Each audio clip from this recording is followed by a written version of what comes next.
Hello and welcome. Tonight, President Bola Tinubu launches the conditional cash transfer program under which 15 million vulnerable households will be paid 25,000 naira monthly for 3 months.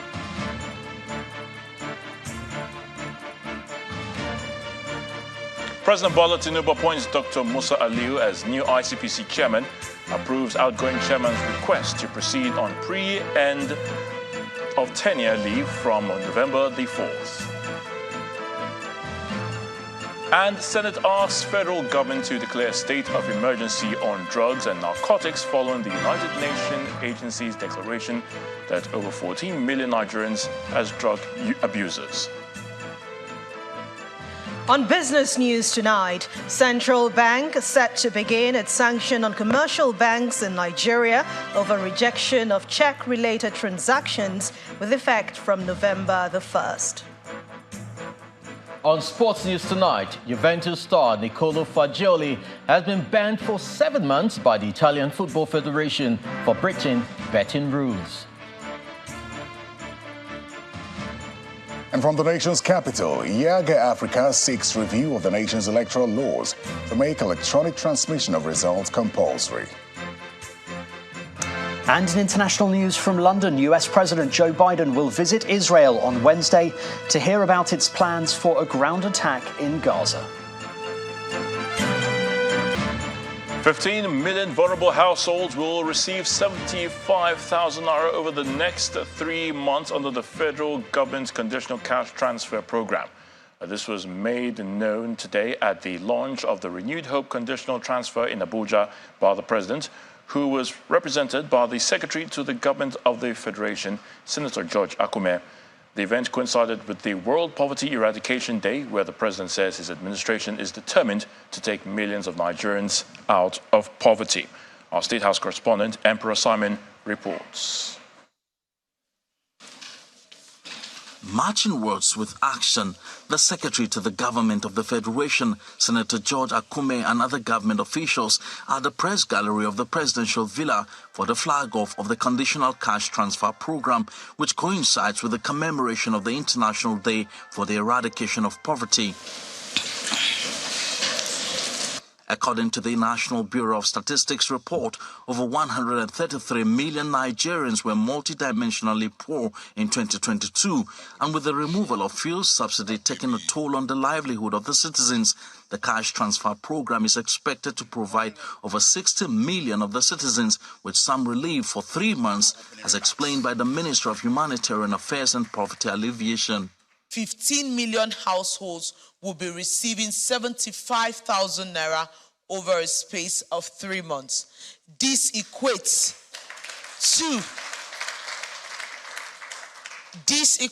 to about 61 million Nigerians directly benefiting from the conditional cash transfer.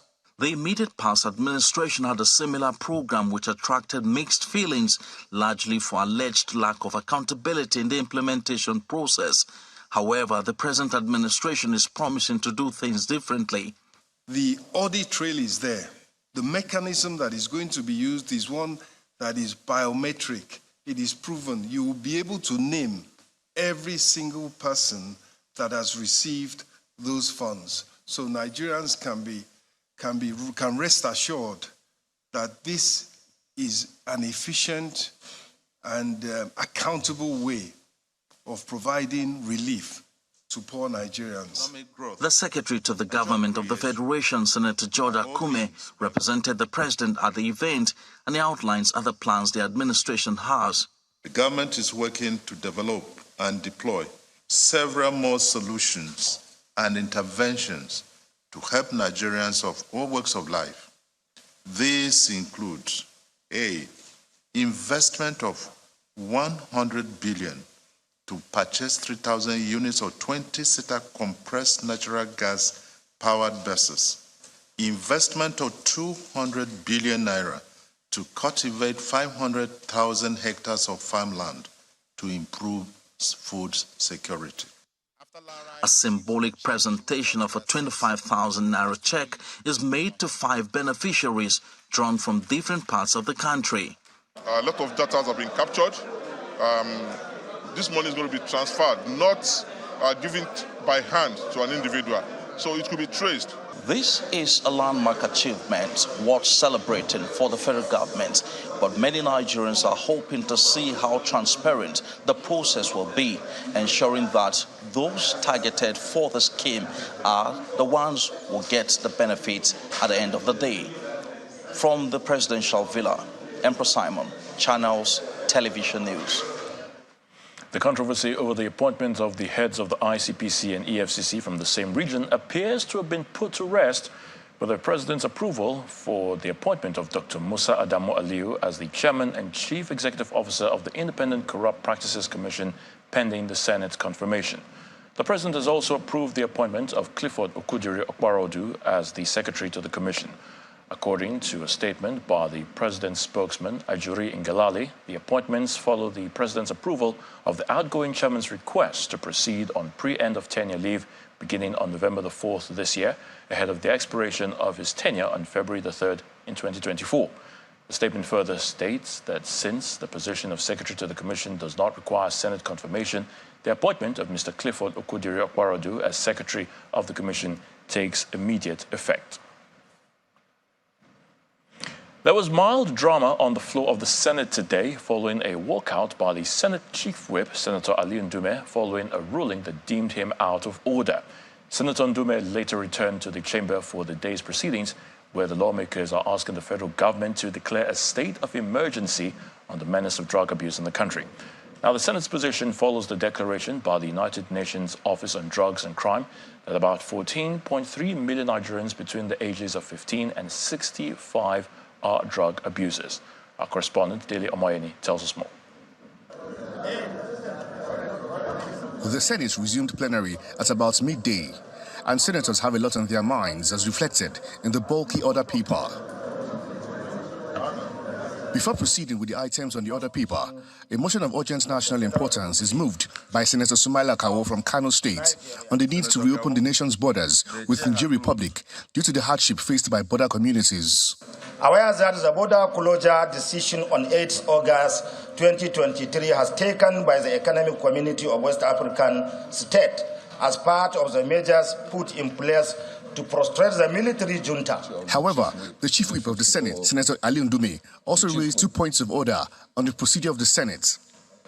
Just as a way of, advising the Senate on the way we do things.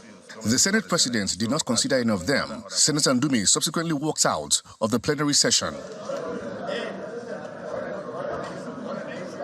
The Senate then goes into an executive session.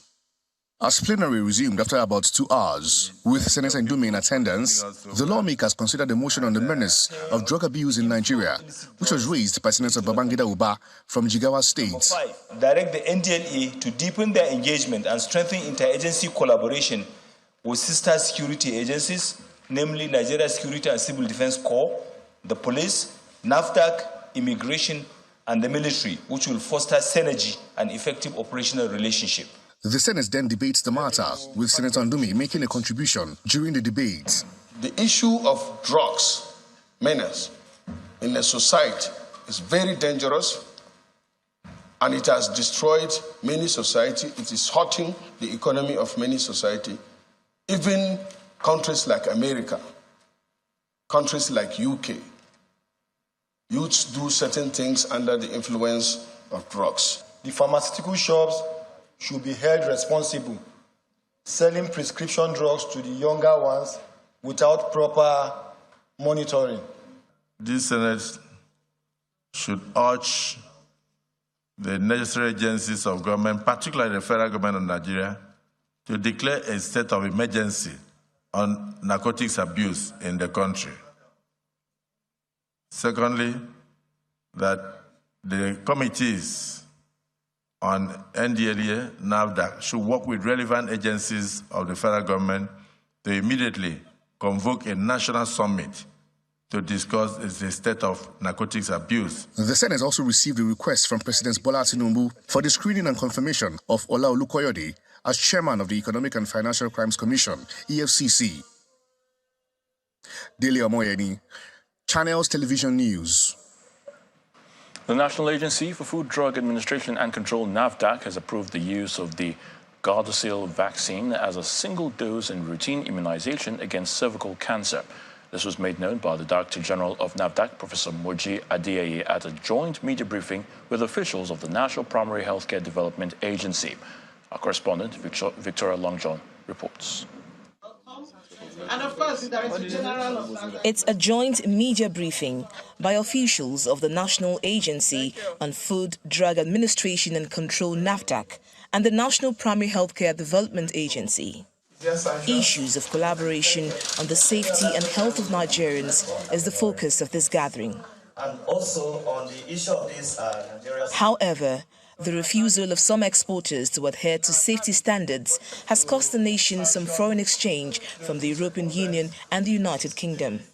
We're going to continue to have engagement internally with CBN, Federal Ministry of Finance, Customs, NAQS, and externally with European Union.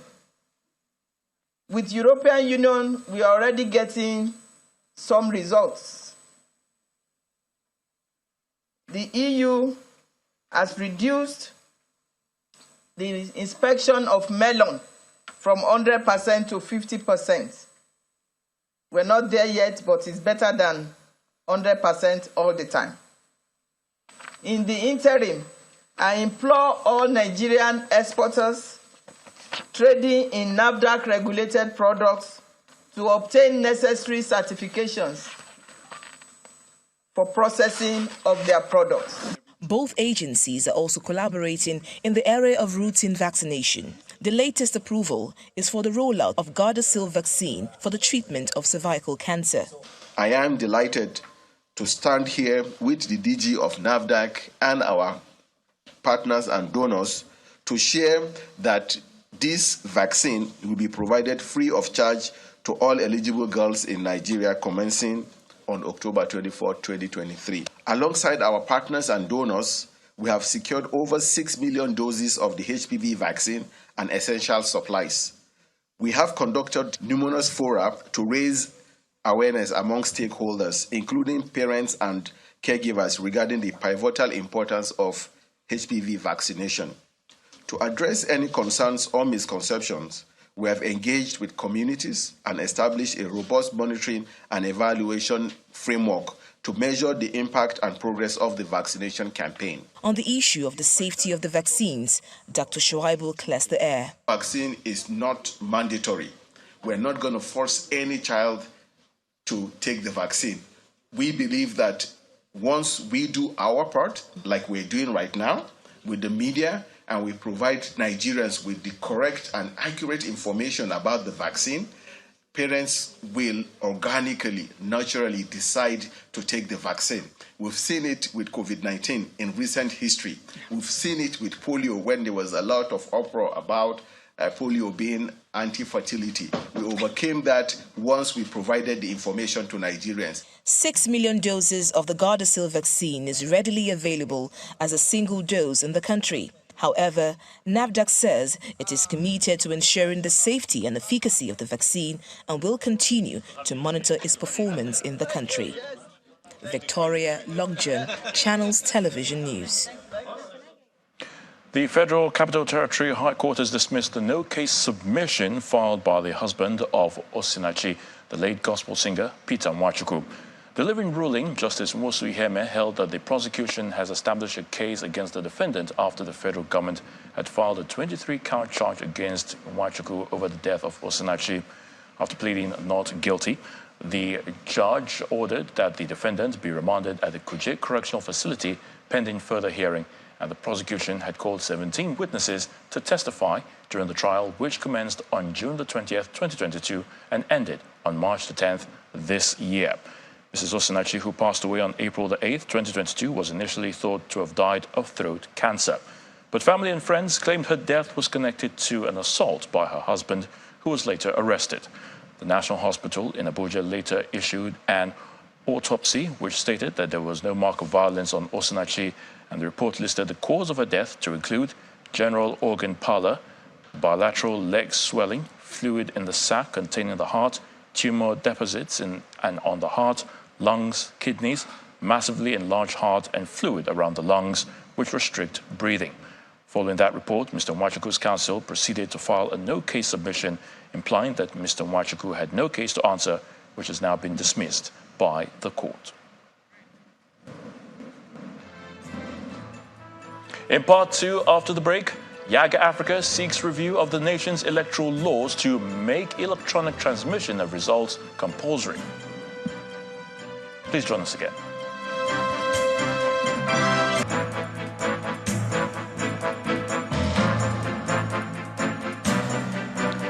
Welcome back. If you just joined us, you're watching the news at 10, coming to you live from Channels Television. A reminder of our top stories.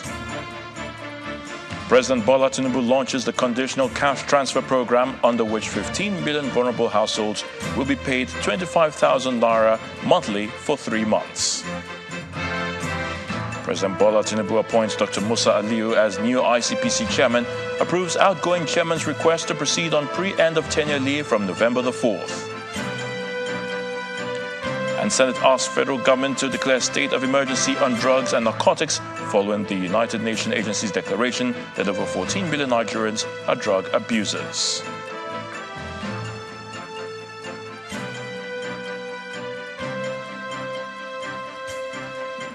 The House of Representatives is asking the Nigerian Midstream and Downstream Petroleum Regulatory Authority to revoke the licenses of defaulting international oil companies for violation of extant laws and protocols of the United Nations Framework Convention on Climate Change, Clean Development Mechanism, and Greenhouse Gas. This follows a motion by Honorable Victor Obuzo on the non-remittance of 3% annual operational expenditure to oil and gas producing host communities in violation of Section 240 of the Petroleum Industry Act. The House is concerned that 2 years after the coming into effect of the Petroleum Industry Act, oil-producing companies have deliberately refused to make the necessary remittances as mandated by the PIA, thus sparking agitations within the host communities as they are feeling shortchanged. The House is aware that the Nigerian Upstream Petroleum Regulatory Commission, which is mandated to facilitate speedy implementation of the 3% OPEX, has awarded a penalty of $1.8 million to the defaulting oil companies, which is to be paid at the rate of, Mr. Speaker, permit me to note a correction. It's not 52,500 naira, it is $2,500 per day, as stipulated by the Petroleum Industry Act. Mr. Speaker, permit me to say that NUPRC held a conference and gave a deadline of the 30th of September, which they have defaulted. Time now to head to the nation's capital, and Terry Ikumi is standing by to give us the very latest from our Abuja studios. Hello, Terry. Over to you. Well, thank you, Ayo. Now, one of Nigeria's foremost election observer groups, Yaga Africa, is making recommendations for further electoral reforms, such as the need to review the format of ballot papers to include the photographs of candidates. The group also called on the National Assembly to review the existing Electoral Act and make electronic transmission of results mandatory, including the uploading of polling unit results. The recommendations are against the backdrop of the recent election observation mission that Yaga Africa made to Liberia for the country's general election. These are members of the Yaga Africa Election Observer Mission to Liberia, where they monitored the general election that took place recently, and they are holding this news conference in Abuja to brief on their preliminary report.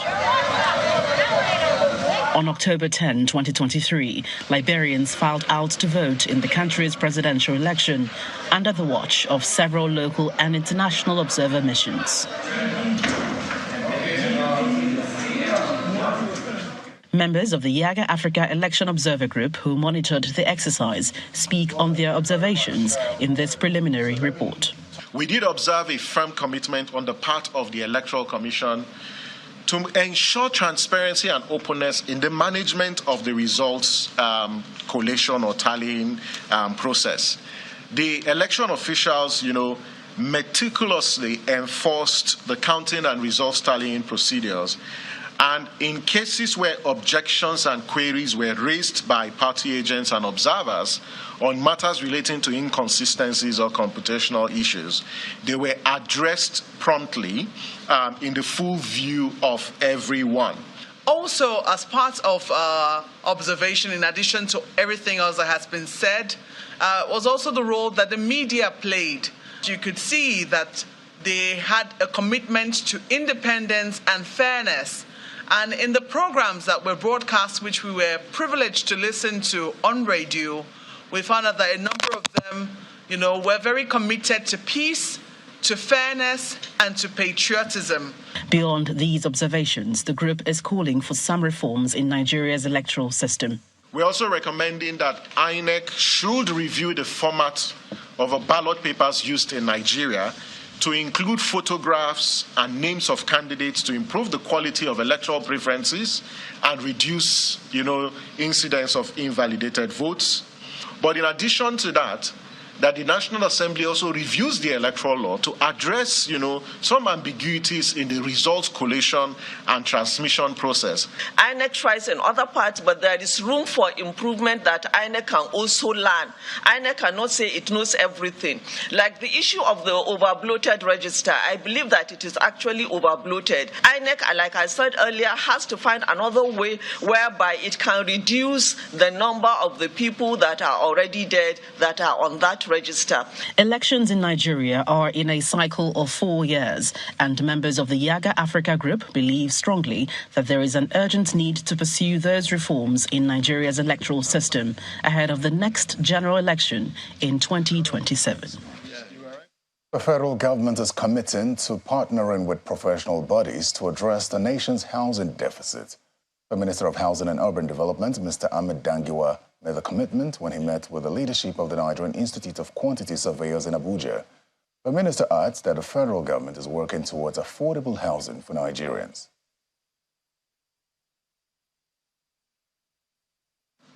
Your presence here today is not only a gesture of goodwill, which you came to do for us.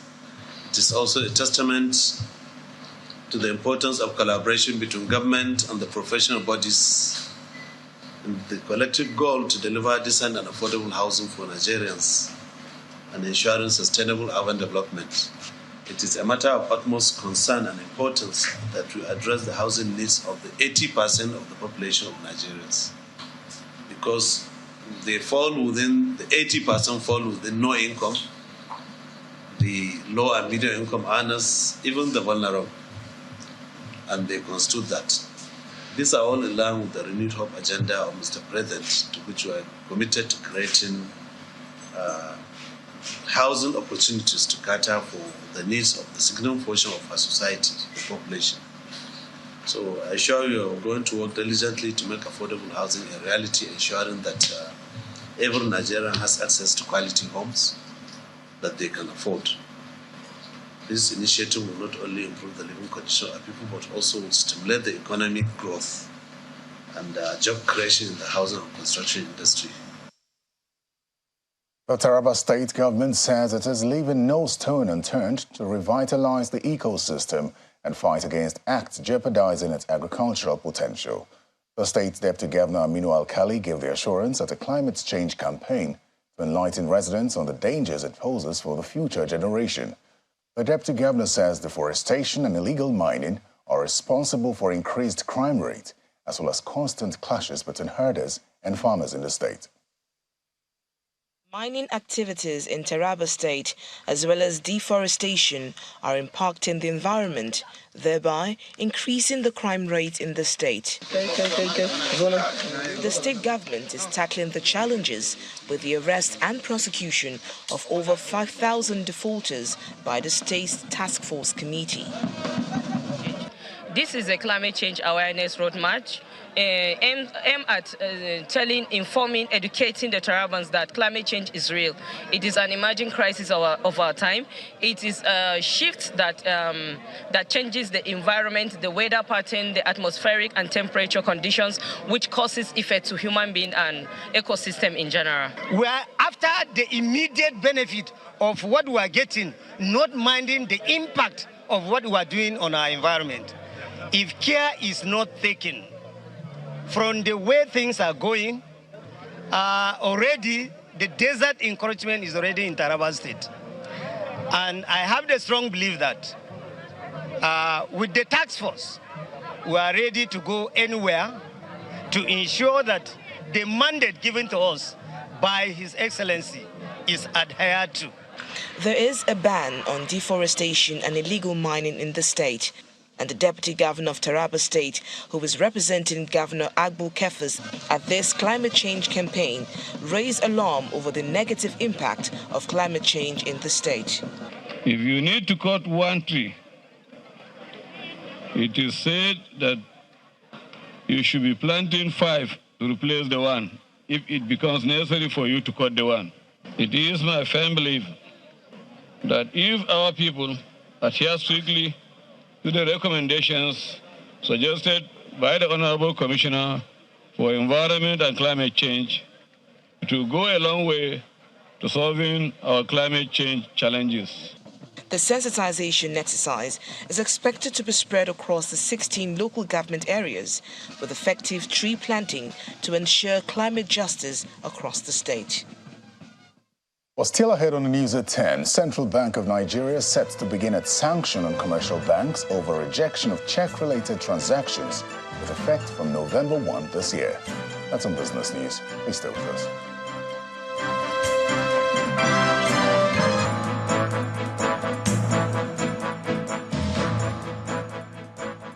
Facts. This greatness was not born. It was made. And it all started somewhere. With nothing but a dream to be the lords of their city. To be a lord is to be resilient. Thank you for coming. Chicken. Sorry, boss, I didn't hear you. To never doubt. What are your fantasies? To never crack. Every time, music. To never quit. Don't you ever get tired? Nope, never. That's right. To be a lord is to be brave. What happened? Where you are heading to, I don't see a future for you there.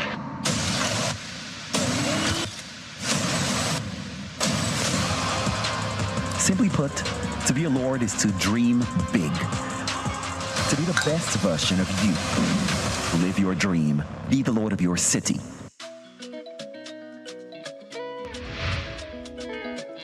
Number 1001 reason to love Golden Penny pasta. It is rich in protein. And number 1002, it contains fiber. Number 1003, it tastes great. Mommy, doesn't it end? No, my darling, it doesn't. So you see, beyond the taste, there are so many reasons for you to love your Golden Penny pasta. Golden Penny pasta is a great meal for you and your family, giving you a delicious taste with great nutrients. Reason 1004, it's loves. Golden Penny pasta, great taste, good nutrition.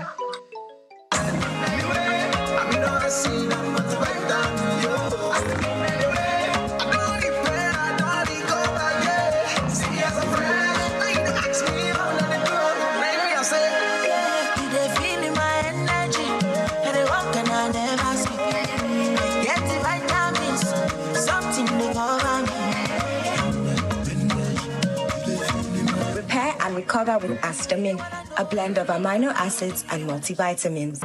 Fearlessness.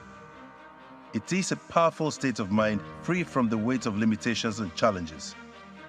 Challenges that become thrilling adventures, propelling you forward.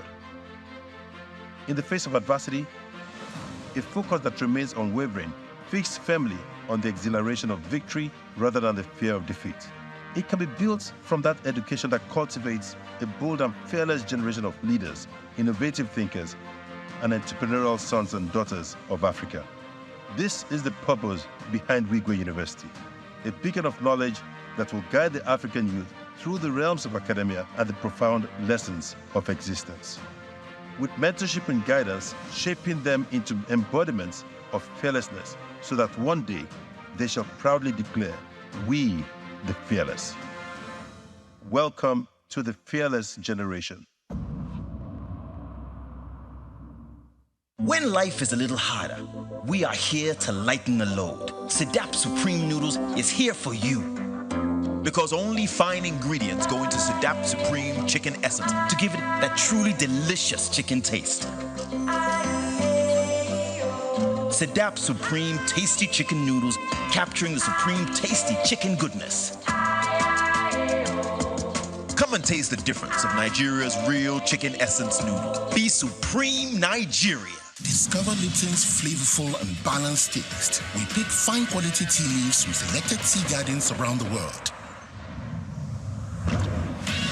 to give you Lipton Yellow Label's flavorful and balanced taste in every sip.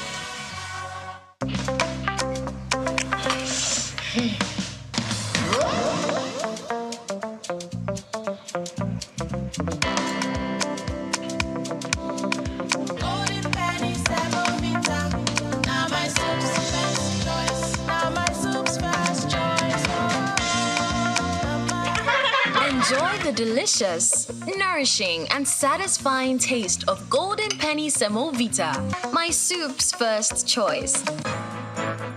Its new, sleek and vibrant 40 cl PET bottle into the Nigerian market. During the unveiling, Coca-Cola Nigeria, producers of Schweppes, say the new 40 cl PET bottle showcases 3 delectable variants, which include virgin mojito, Chapman, and pineapple with malt extract. According to the company, this latest packaging aims to provide consumers with an elevated and gratifying refreshment experience.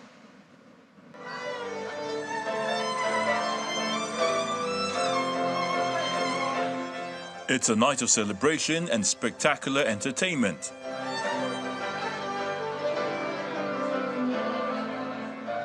Celebrities, Schweppes brand ambassadors, and those from the business and corporate realm are here for the unveiling of Schweppes 40 cl PET bottle.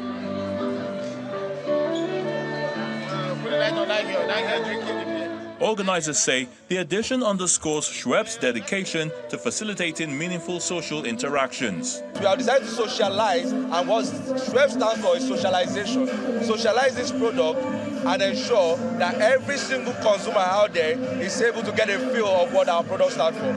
The whole idea is we do not only put fantastic flavors in a bottle, we also put fantastic experiences. And when we open the bottle, we are actually opening a lot of experiences. And there is no better brand than Schweppes when it comes to the experiences.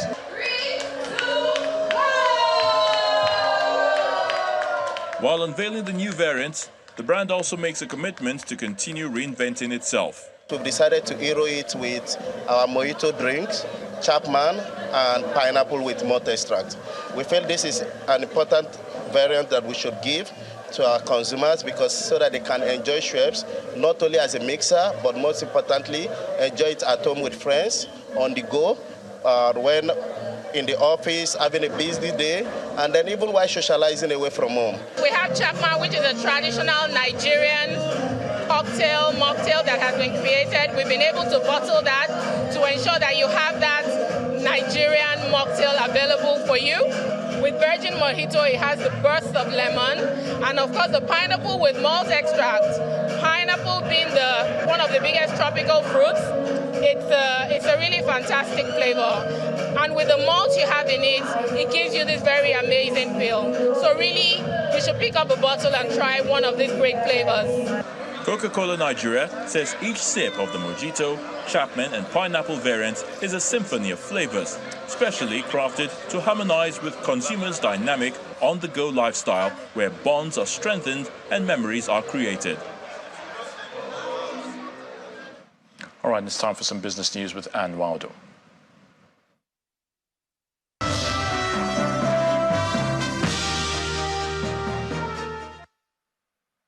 Thanks a lot, Ayatunde. Hello and welcome to Business News. The Central Bank of Nigeria says it will begin to sanction commercial banks in the country over rejection of check-related transactions with effect from November the 1st. In a circular released today, the financial market regulator explains that the move is intended to reduce the increase in rejection of magnetic ink character recognition line, which is the ICR line. However, the CBN directs the banks to reach out to their personalizers to revalidate the MICR code line details for correctness in accordance with the Nigeria Check Standards, that's the NCS, and the latest version of the check printers accreditation scheme. Meanwhile, the CBN has warned deposit money banks, check printers, and personalizers over the surge in substandard MICR line in their checks. The Vice President, Senator Kashim Shettima, has asked China to scale up its partnership with Nigeria, saying there is a lot that the two countries stand to benefit together. He stated this when he was hosted by the Vice President of the People's Republic of China, Mr. Han Zheng, at the guest house in Beijing, where he is representing President Bola Ahmed Tinubu at the ongoing Belt and Road Initiative Forum. A statement by the Senior Special Assistant to the President on Media and Communication, Mr. Stanley Nkwocha, Senator Shettima notes that the President is creating levelers for the ease of doing business in Nigeria and boosting investors' confidence. On his part, Vice President Zheng assured him of his country's continuous partnership with Nigeria. Mr. Shettima was also a guest at the state banquet hosted by President Xi Jinping and his wife, Madame Peng Liyuan. During his visit to China, the Vice President is expected to hold a bilateral meeting with President Xi Jinping and management of top construction, technology, finance, and communication companies in China. The Organization of Petroleum Exporting Countries, OPEC, says Nigeria is set to see the establishment of new small modular refineries with a capacity of 20,000 barrels per day each in the medium term. The 22 members of oil-producing countries, which made this known in its latest World Oil Outlook reports launched in Saudi Arabia, says the refineries will complement the Dangote refinery in lifting crude oil sales in Africa. That outlook estimates that Africa will experience medium-term distillation capacity additions of 1.2 million barrels per day, with a significant portion of this increase attributed to Dangote refinery, which accounts for 650,000 barrels per day of much-needed capacity expansion in Nigeria. And South Africa is set to briefly overtake Nigeria as Africa's biggest economy next year with a gross domestic product of $401 billion. And that's according to latest estimate by the International Monetary Fund, the IMF. And this is coming as weak naira and high inflation take toll on the continent's most populous country. The forecast places Nigeria behind South Africa with a GDP of $395 billion, and Egypt third with a GDP of $358 billion. However, the IMF has projected that by the year 2026, Nigeria and Egypt are expected to reclaim their positions, pushing South Africa back to third place. Let's come back here to Nigeria, where we head to the local bourse. It made an impressive rebound today from the loss it recorded in Monday's trading session. So the color is green today. Let's hear the details from Laddie Williams.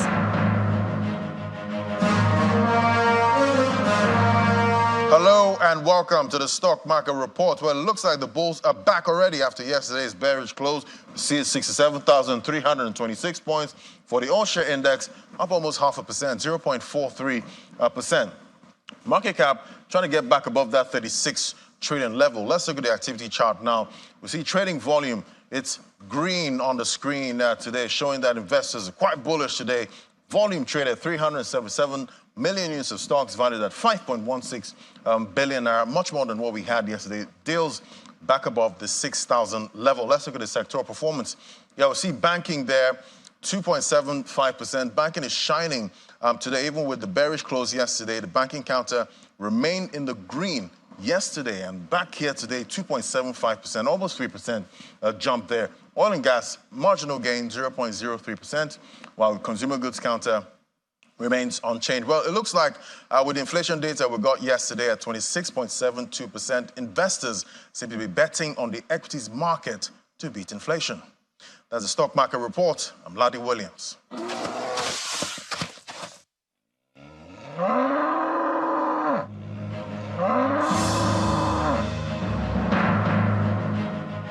That's business news for tonight. Thank you for watching. I'm Anne Nwawadu. It's back to you, Ayotunde. Many thanks, Anne. Uday Chibike and Nadi Prince have emerged the grand prize winners of 500,000 naira in the 8th edition of the Indomie Team Yourself Up competition, amongst other winners. At the grand finale in Lagos, which featured various exciting activities for children and parents, the manager of the Indomie fan club, Ogi Joshua, says the competition is meant to encourage creativity and recycling in children while bonding with family members. It's the grand finale of the 8th edition of the Indomie Team Yourself Up competition, courtesy Indomie Fan Club. 5, 6, 7.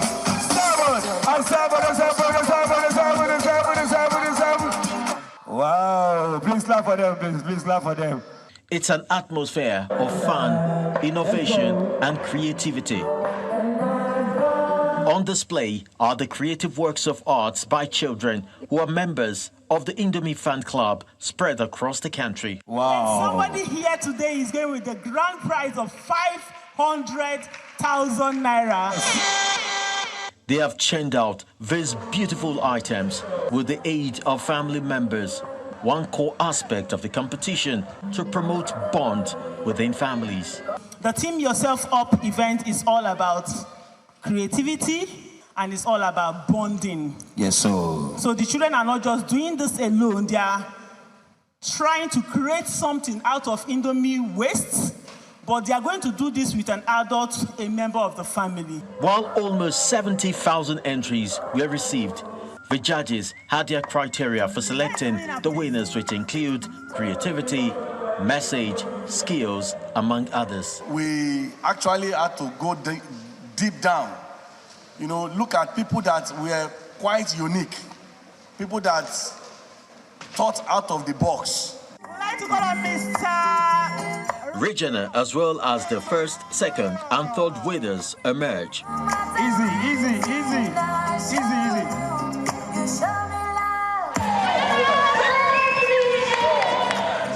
And then the grand prize winner.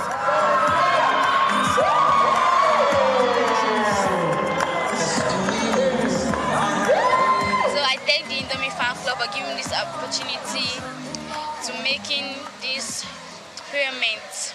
Congratulations to all the winners. Congratulations to all the participants, because we are all winners. The management of Dufil Premier Food, makers of Indomie instant noodles, says this is a demonstration of its commitment to building the future of children. Everywhere I go, blessings follow. The Conference of Islamic Organizations has demanded for an immediate ceasefire in the ongoing Israeli-Hamas war, just as it described the offensive by the Israeli forces as genocide. It also demands that the international community, led by the UN, should retrieve the peace process from the monopoly of the United States, which has become part of the Israeli occupation machinery.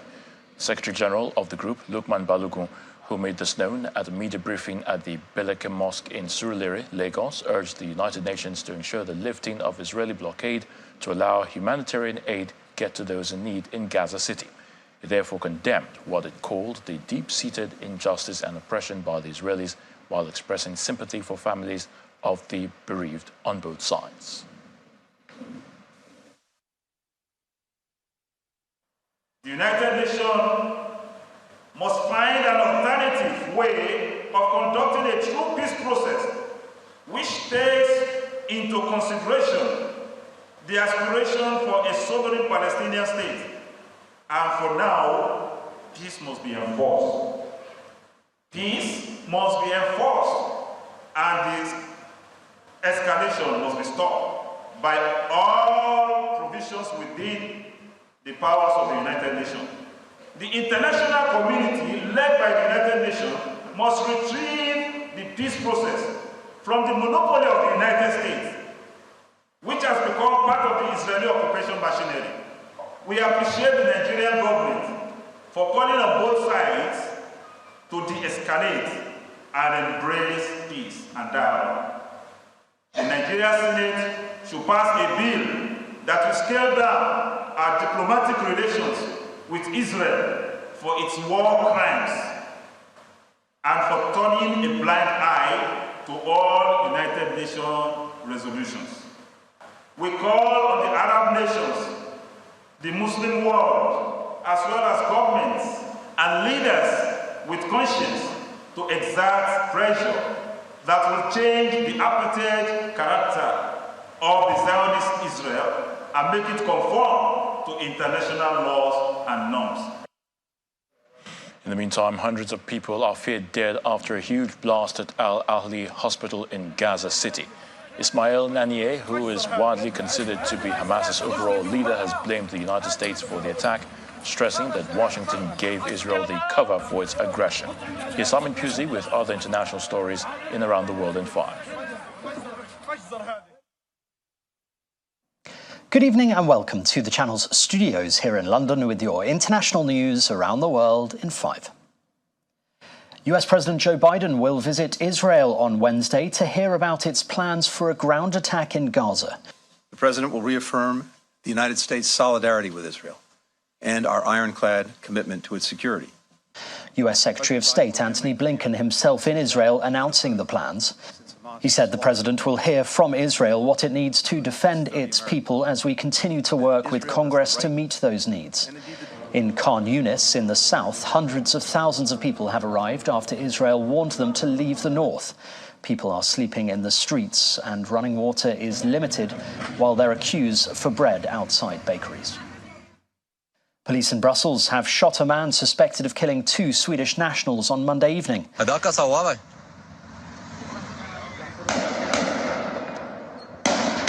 Here, footage of the man dressed in red shooting people at random.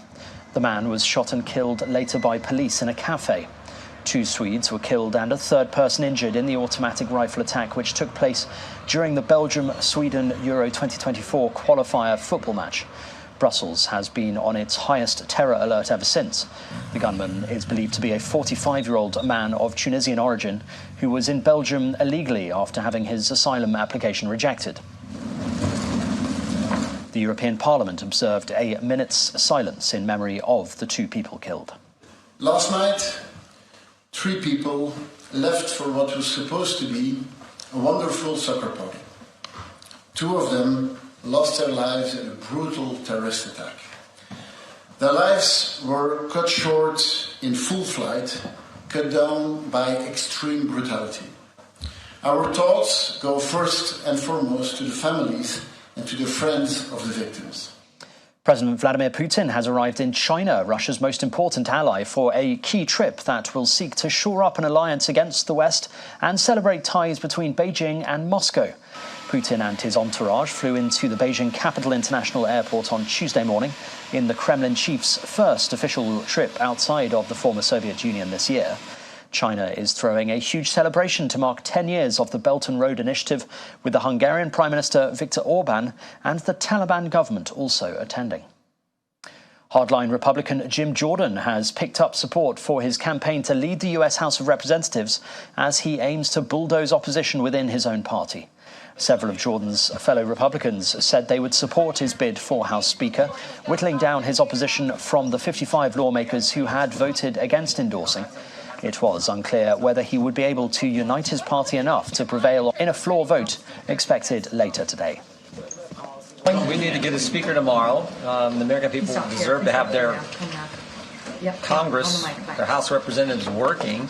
And we can't have that happen to get a speaker, so we need to do that. South Korean President Yoon Suk-yeol has pledged to boost the defense industry as part of a national security strategy addressing the opening of the country's largest ever defense exhibition. 이번 서울 아덱스에는 특별히 Yoon said overwhelming capabilities of the South Korea-US alliance are on display at the biennial Seoul International Airspace and Defense Exhibition. A rare flyover by a US nuclear-capable B-52 strategic bomber was showcased during the opening ceremony held at Seoul Airport in Seongnam. And Australia's iconic Sydney Opera House has turned 50 years old. The Sydney Opera House. Then Paul Robeson became the first. Construction began in 1959 and was expected to be completed in around 4 years, with a cost estimated at $7 million Australian dollars. Around 10,000 workers constructed the building, which actually took over 14 years and ended up costing 102 million Australian dollars. This surely must be one of the most spectacular moments. More than 1 million spectators lined the foreshores of Sydney Harbour as Queen Elizabeth II officially opened the venue.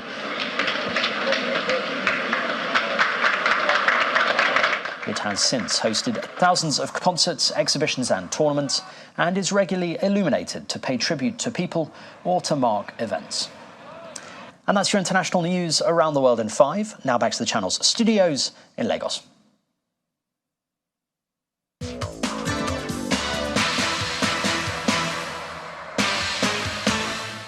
Thank you, Simon. Welcome to Sports News. Former Serie A champions Juventus will now have another midfielder unavailable weeks after France international Paul Pogba was provisionally suspended after failing a drug test.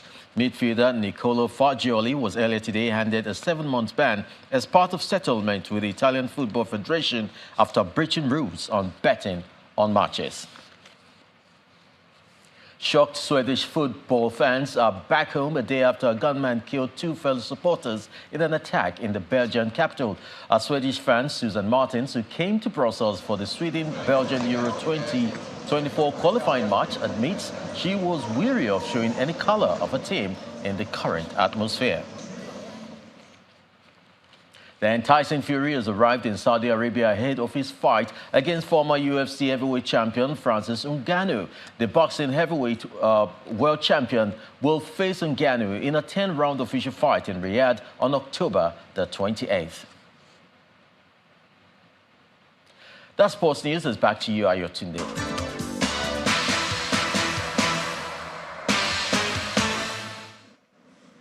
Many thanks, Chris. And the main news again.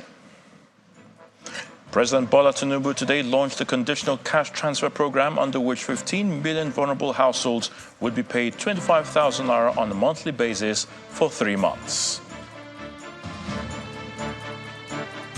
That's the news at 10 tonight. Many thanks for watching. I'm Ayotunde Balogun. Do have a good night.